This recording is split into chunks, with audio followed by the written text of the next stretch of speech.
Namibia, situated in the southern edge of the tropics, is the most arid country in southern Africa. Here, most parts of the country receive less than 600 millimeters of rainfall a year, and rainfall is highly variable, with droughts being common. Surface water resources are limited, located primarily along the northern and southern borders. These suffer from significant population pressure and degradation. The strategic management of water resources is therefore important in Namibia. Women and men share equal opportunities in the management of water.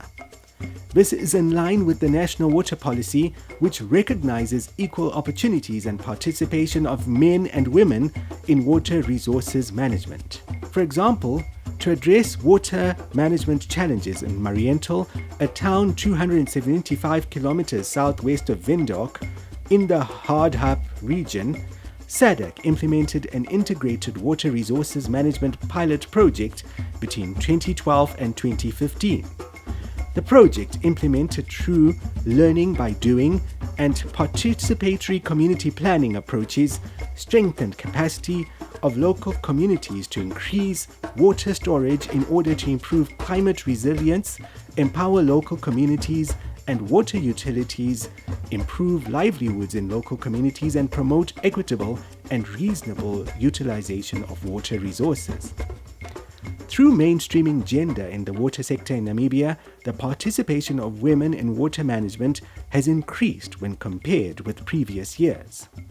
It's very encouraging and good to know that in the past women were sort of known to be the collectors of water, where you just collect for mainly household and domestic use. But now we are at the level of where women are actually in management positions. Even our director for water resource is actually a lady. So I think it has really improved, and for our case and the Stamprite case, I think there's really a lot of women that are involved in this planning of the aquifer. We were left behind, the women, but nowadays they brought us into the system. So everything that we do it equally. Whether in managing, whether in setting up rules, rights, we are equal. Men and women are equal in our country and in our society and in our community. Previously, this was only for male, but now integrating women or to have them involving in agriculture activities is a huge beneficial factor. All people are involved, men, women, children, everyone is involved. Like cleaning the garden, all of us are involved to save the water that we save in the tanks. It's quite important to have both men and women involved when it comes to developmental issues, especially when it comes to livelihood. And livelihood, we are talking specifically about water and sanitation. But as we know, with the structure of our communities, we will find that men are the ones that are mostly out of the house, going to work, whilst the women are the ones staying back at home, looking after the children, feeding the children, etc. So it is quite important for both of them to be involved, but especially the women, because the women, as the caretakers of the children at home, are the ones who will look after especially the primary health care issues, such as clean your hands before you eat, making sure that the kids are drinking clean water, making sure that whenever they go to toilet, they clean their hands or they use toilet paper, etc. To look after that primary healthcare aspects of ensuring that no disease will come into the family. That's what I think from my side, the core purpose why I would say women is quite important when it comes to water and sanitation issues, and should be as such involved. Equal participation of women and men in water resources management is yielding positive results for the communities in Namibia. For example, the number of women with access to water has increased, and women are using their everyday experiences to recommend ways of conserving and managing water.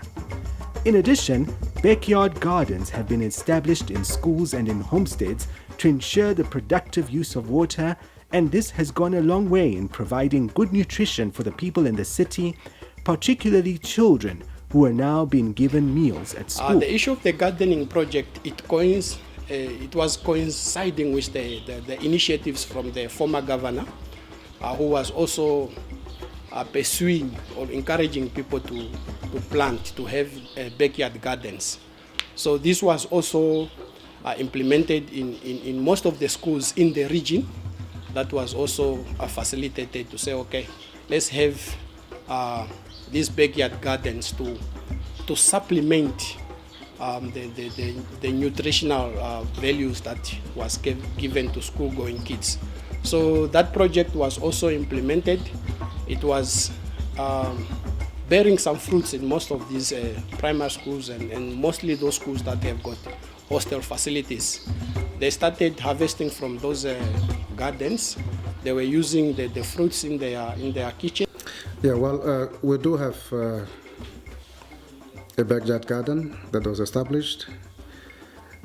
Some of the harvest from the backyard garden, we do sell it, and in some cases we do supply as a means of nutrition to the kids. We are not having a school feeding program, but when we do assist these learners, because many of our learners are from poor backgrounds, to put it that way. And then the school is going that extra mile to assist these learners, at least with a meal or two. And it is during these times that we make use of our harvest from the backyard garden to assist these learners. Apart from household water resources, women are being empowered in farming projects to increase their participation in agro-based activities.